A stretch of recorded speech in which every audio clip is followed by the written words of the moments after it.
Hello and welcome to a new Softonic screencast. Today we'll analyze the latest version of Microsoft's web browser, Internet Explorer 8, and some of its most important features.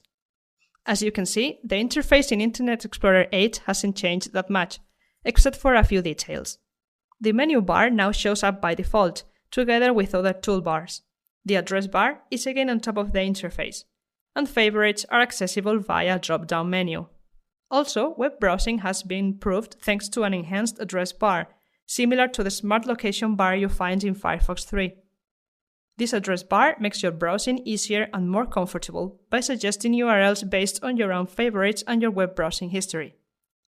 Regarding new features, Internet Explorer 8 includes a bunch of them, but the most important ones are accelerators and web slices.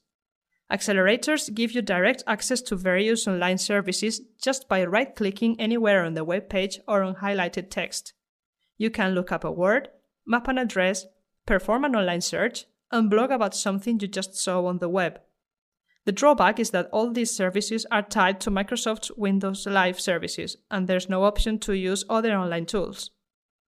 As for web slices, they work as a kind of RSS-style tool that allows you to track changes and updates on selected websites without having to be constantly visiting them.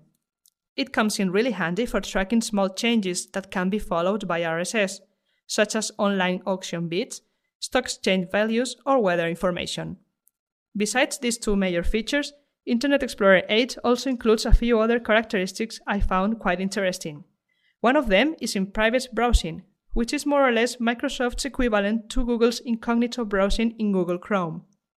While in private browsing is on, the browser won't save any data, including cookies, history, and temporary internet files.